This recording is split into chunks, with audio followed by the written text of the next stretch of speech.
L'Afrique demeure le continent le plus jeune au monde, avec plus de 70% de sa population qui est âgée de moins de 35 ans. Avec ce grand pourcentage, il a été indispensable pour le gouvernement africain de réfléchir et de mettre en place un mécanisme qui servira de repère et de point de départ, d'évaluer, d'analyser si toutes les énergies nécessaires sont mobilisées pour promouvoir la jeunesse, l'inclure dans les processus de consolidation de la paix et la sécurité, et de faire de cette jeunesse un acteur incontournable au développement du continent. À travers le continent, les jeunes sont en train de jouer un rôle moteur à l'initiative d'actions visant à la résilience communautaire, la médiation, l'engagement civique, la lutte contre le changement climatique, la consolidation de la paix, l'innovation, l'entrepreneuriat, la bonne gouvernance. Toutefois, leur participation aux structures formelles de gouvernance, de paix, de sécurité ainsi qu'aux instances de prise de décision demeure limitée et insuffisamment institutionnalisée dans quelques pays africains. Il est alors plus que nécessaire d'évaluer les acquis de la Charte africaine de la jeunesse pour analyser et tirer la conclusion sur son impact et les initiatives à prendre. Cette session vise alors à réaffirmer que les jeunes ne sont pas de simples bénéficiaires des processus de gouvernance et de consolidation de la paix, mais des partenaires indispensables à l'édification d'une Afrique pacifique, démocratique, prospère et centrée sur les populations. Honorables parlementaires, Excellences, Mesdames et Messieurs, distingués invités, le thème retenu pour cet événement parallèle est intitulé « Charte africaine de la jeunesse à 20 ans, de la promesse à la prospérité ».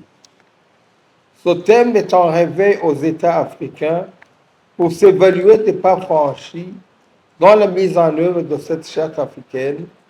passer des discours aux réalisations. Le Burundi est ainsi fier d'avoir cette importante rencontre continentale. Sous le leadership de son Excellence, le général-major Evariste Ndayishimiye, président de la République du Burundi et président en exercice de l'Union africaine, notre pays a déjà compris que la jeunesse doit pleinement jouer un rôle majeur dans le développement du pays. La République du Burundi a déjà ratifié la Charte africaine de la jeunesse adoptée à Bangui, en Gambie, le 2 juillet 2006. À cet effet, plusieurs initiatives à l'autonomisation des jeunes et des femmes ont été déjà entreprises. Nous citerons à titre d'exemple le programme d'autonomisation économique d'emploi des jeunes, le PAEJ,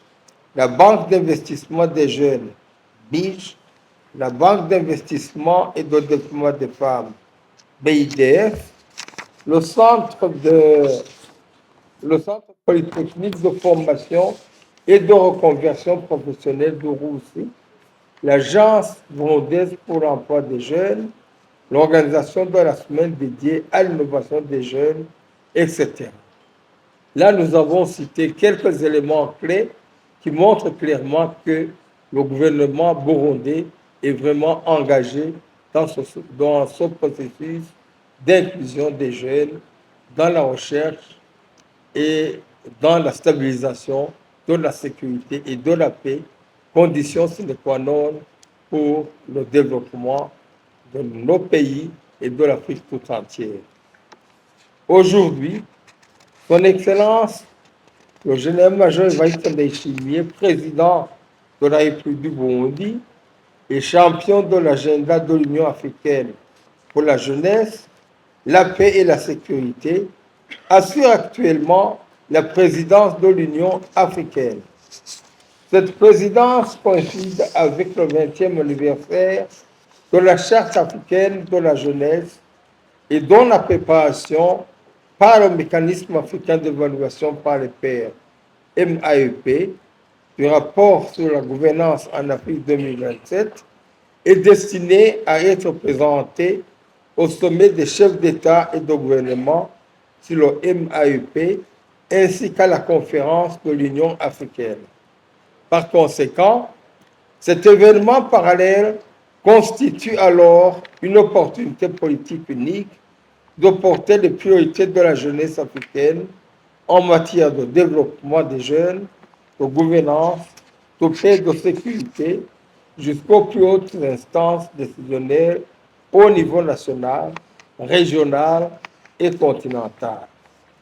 En contribuant ainsi, presque directement d'ailleurs, à l'évaluation des 20 ans de la Charte africaine de la jeunesse,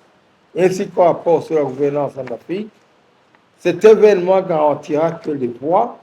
les expériences et les aspirations des jeunes d'Afrique éclairent les futurs cadres politiques et les pratiques des réformes de gouvernance à l'échelle du continent. Honorables parlementaires, Excellences, Mesdames et Messieurs, distingués invités, nous attendons alors de cette session le renforcement des liens entre la gouvernance, la paix et la sécurité, les cadres de développement de la jeunesse,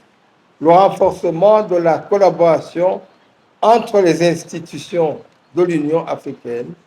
les gouvernements, les organisations des jeunes et les partenaires au développement, le renforcement des mécanismes institutionnels favorisant la participation des jeunes à la gouvernance et à la consolidation de la paix. Nous adressons nos remerciements aux jeunes et à vous tous qui avez répondu présent à cette session. Votre présence est un témoignage éloquent, un signal fort de soutien et d'accompagnement à la mise en œuvre effective des objectifs de la Charte africaine de la jeunesse. Notre vœu est que cette session soit couronnée de succès et les résultats de cette session doivent converger à adopter des solutions qui tendent à améliorer la visibilité des priorités de la jeunesse et à mettre au centre des débats du continent sur la gouvernance, la paix et la sécurité, la promotion d'une gouvernance centrée sur la jeunesse et une consolidation inclusive de la paix à travers l'Afrique. C'est sur ce vœu que nous concluons notre discours et déclarons solennellement ouvert de la session parallèle au dialogue continental sur la jeunesse, la paix et la sécurité en Afrique, 5e édition, et forum femmes, paix et sécurité sur le thème Charte africaine de la jeunesse à 20 ans, de la promesse à la prospérité. Vive la jeunesse mondaise, vive la jeunesse africaine, que Dieu vous bénisse. Je vous remercie de votre aimable attention.